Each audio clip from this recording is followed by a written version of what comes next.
Bonjour, nous nous rapprochons du 15 Av, la fête qu'on appelle en hébreu le Tou Be'av, Tet Vav, Tou, c'est le 15 du mois de Av, que la Mishnah nous dit dans Ta'anit que Lo hayu yamim tovim l'Israël, ki Yom Kippourim et ki Chamisha Asar Be'av, il y avait des jours qui étaient considérés comme des jours de fête, bien qu'ils n'ont pas été décrits par la Torah comme des jours fériés et des jours de fête. Ces jours-là, ce sont des jours spéciaux. C'était le jour de Kippour et le jour du 15 Av, que la Gemara définit, qu'on appelle ça un Yom Tov, un jour de fête.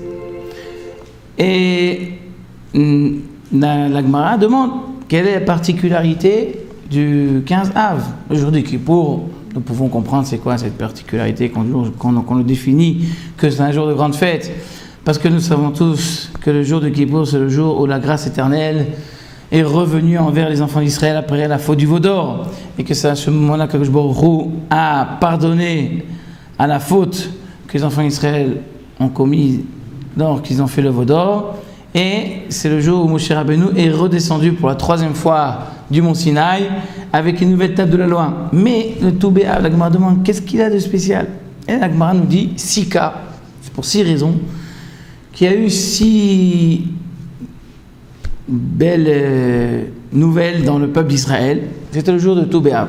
Moi, nous dit premièrement que il y avait, au moment que Moshe Rabbeinu avant de rentrer avec les enfants d'Israël, il leur a donné les lois de partage de la terre d'Israël. Il avait dit qu'une fille qui hérite un héritage de son père, et donc l'héritage de son père, c'est un terrain qui va être dans sa tribu paternelle, et bien Moshe Rabbeinu a dit que cette fille-là ne devrait pas se marier avec une personne étrangère à sa tribu, afin que sa part d'héritage dans le partage lorsqu'ils sont rentrés les enfants d'Israël, afin que sa tribu ne perde pas cette partie-là qui appartient à cette fille-là. Quand elle va se marier avec une autre personne d'une autre tribu, ce terrain va passer dans la possession d'une autre tribu. Alors afin qu'il n'y ait pas un mélange et une perte d'héritage sur la terre d'Israël pour les tribus, Moshe Rabbeinu a demandé que chaque fille qui reçoit un héritage, eh bien cette fille-là devrait se marier avec quelqu'un de sa tribu. Et donc il y avait une limite un peu entre les enfants d'Israël de mariage. Telle fille ne pouvait pas trouver quelqu'un peut-être qui pouvait lui plaire, apparemment dans un autre endroit, dans une autre tribu. Mais le jour de Tou Be'av, on a trouvé une solution. Les sages ont compris que l'ordre de Moshe Rabbeinu n'était que pour la première génération, lorsqu'ils ont fait le partage pour que tout soit réglé. Mais après, cette interdiction n'était plus valable. Donc ce jour-là a été le jour déclaré que maintenant toutes les tribus peuvent se marier entre eux. Donc c'était une fête extraordinaire, que le peuple d'Israël puisse s'unir et ne pas rester chacun dans son côté. Donc c'était une particularité spéciale de ce jour-là. La Gemara nous dit aussi encore une autre chose, c'est que lorsqu'il y a eu dans le prophète, nous lisons le problème qu'il y a eu avec la concubine là-bas, qu'il y a eu à l'endroit qui s'appelait Giva avec la tribu de Binyamin, donc il y a eu une guerre interne entre toutes les tribus et la tribu de Binyamin, et que le prophète nous dit qu'il ne sont restés que 600 individus de cette tribu de Binyamin, et que toutes les autres tribus avaient fait une interdiction de se marier avec les enfants de la tribu de Binyamin. Et la Gemara nous dit que cette interdiction a été annulée le jour de Tou Be'av, parce qu'ils ont compris qu'en fait que l'interdiction a été faite que pour la première génération, qui a eu l'incident où il y a eu cette guerre interne entre les tribus et la tribu du Binyamin, mais pour la deuxième génération, cette interdiction n'était plus valable. Ils ont compris cela le jour de Tou Be'av. Donc ce jour de Tou Be'av, ça a été déclaré que cette interdiction est annulée, et ça fait la joie dans le peuple d'Israël qu'on a pu remettre la tribu de Binyamin à travers tout le monde. On l'a réinclus dans le peuple d'Israël. La Gemara nous dit encore une autre particularité, que ce jour-là, c'est le jour où la Shekhinah est revenue par la Moshe Rabbeinu. Car pendant les 40 ans que les enfants d'Israël étaient dans le désert et qui subissaient la punition de la faute des Meragim, des explorateurs, que les enfants d'Israël avaient pleuré le soir de 9 Av, pour rien que Baruch avait décrété que tous ceux qui étaient sortis à l'âge de 20 ans d'Égypte devront mourir dans le désert. La 40e année, la Gemara nous dit qu'en général, lorsqu'est arrivé le 9 Av, les personnes qui se sentaient concernées creuser leur tombe. Ils dormaient la nuit du 9 av dans ce trou. Et le lendemain matin, il y en a qui se levait, un qui est resté malheureusement. C'était arrivé leur échange. Et donc, ils étaient déjà prêts pour l'enterrement. Et donc, ceux qui étaient vivants, ils se relevaient. Et la 40e année, la Gemara nous dit que tout le monde se réveillait. Alors, ils se sont dit, peut-être il y a une erreur. On a mal calculé le jour. Ils ont continué le 10, le 11, le 12. Je sais qu'ils ont vu le 15, que la lune était pleine. Ils ont dit, ah, ça y est, le décret est aboli, c'est fini. Cette punition était derrière nous. Donc, il y a une grande joie. Et la Gemara nous dit que grâce à cette grande joie, la Shekhinah est revenue à Moshe Rabbeinu, parce que lorsque le peuple d'Israël est en tristesse et n'est pas joyeux, eh bien la Shekhinah ne peut pas être parmi nous. Donc c'est un jour spécial que la Shekhinah est revenue de manière grandiose vis-à-vis de Moshe Rabbeinu. Donc il y a une fête, voilà, c'est un jour de fête.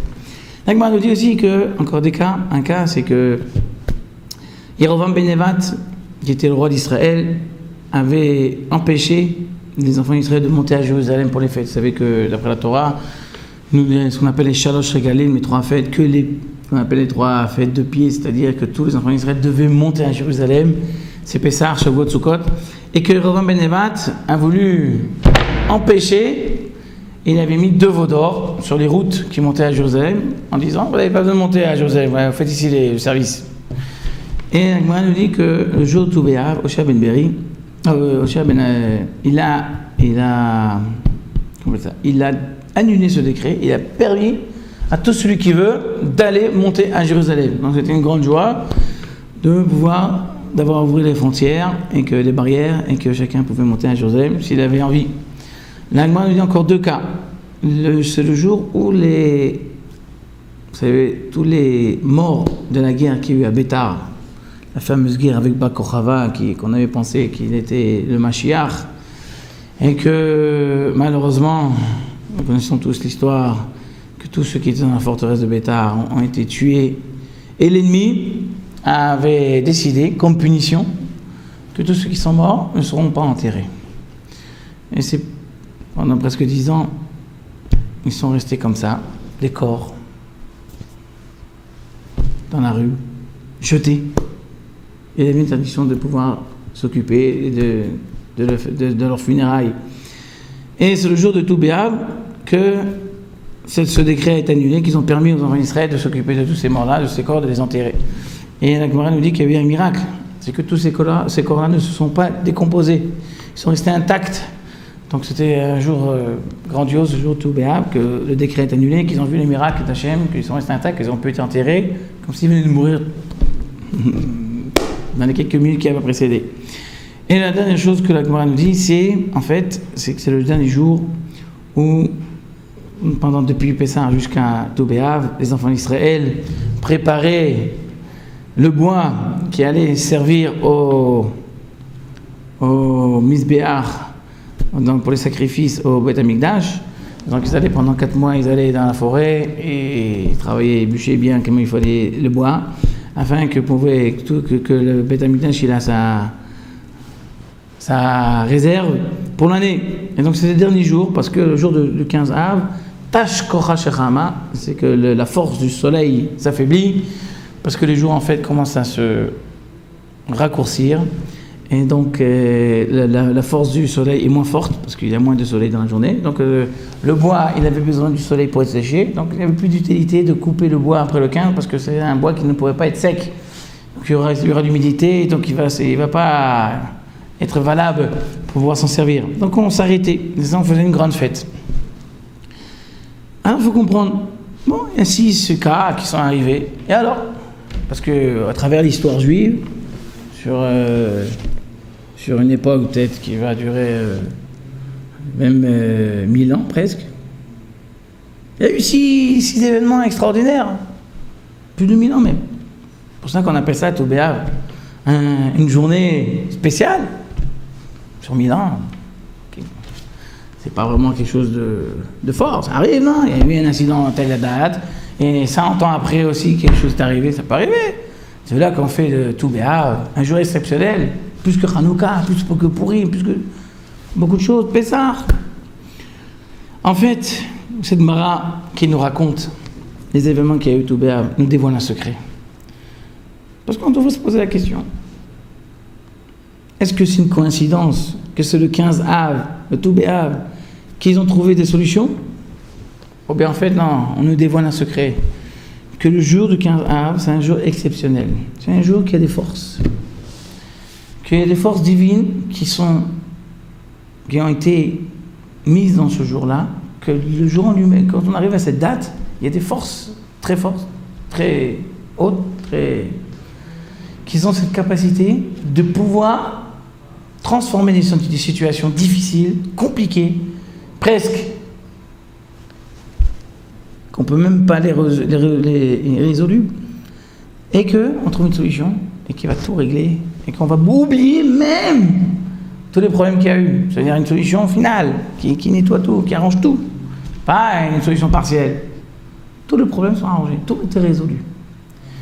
Donc en fait, le jour de tout Béab, c'est un jour qui a une force spéciale. Il peut changer des situations dans le peuple d'Israël.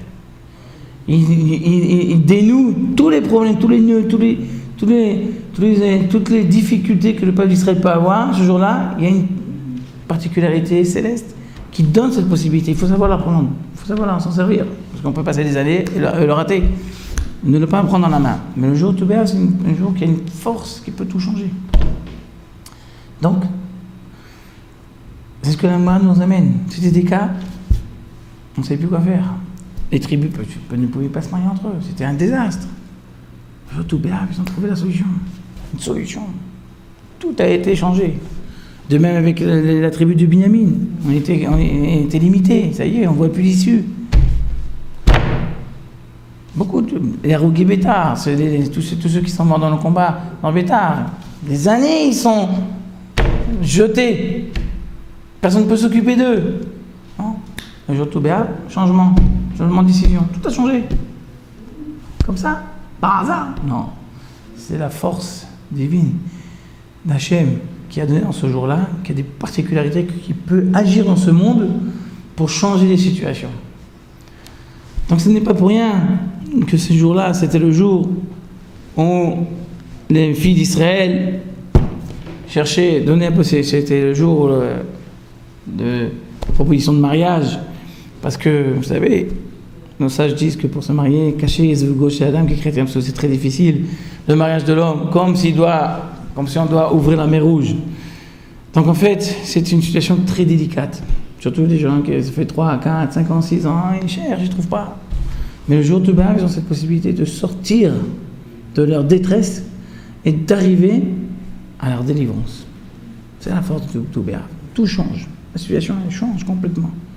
La possibilité du peuple d'Israël de sortir d'une impasse, de sortir de cette impasse complètement et d'arriver sur la grande route avec la réussite, avec tout le dénouement et toute la joie qu'ils doivent recevoir, qui va les soulager de cette impasse. Donc en fait, c'est ça la valeur de ce jour-là. C'est un jour qui est propice à beaucoup de yeshuot, beaucoup de délivrance pour chacun d'entre nous et pour le peuple d'Israël en lui-même. Alors nous souhaitons, Bézat Hashem, que vous passez un bon tout Béab. Et comme la Gemara a dit que le jour du Béab, c'est un jour, il faut rajouter l'étude de la Torah. Ce n'est pas pour rien, parce que c'est qu'avec ce mérite-là aussi de cette étude de la Torah qu'on peut, quand on rajoute le jour de tout Béab. On ne va pas s'attarder maintenant pourquoi ça a été dit sur le tout Béab, mais ça fait partie aussi de la particularité de ce jour-là, que pour qu'on ait la providence divine avec nous, c'est en rajoutant un peu d'étude de la Torah. Donc avec ce rajout de l'étude de la Torah et la protection divine de ce jour-là, qu'il a des possibilités de dénouer toutes les impasses, et bien avec l'aide de Dieu, chacun d'entre nous trouvera sa délivrance personnelle et aussi une délivrance pour le peuple juif qui en a beaucoup besoin. À bientôt et bonne fête.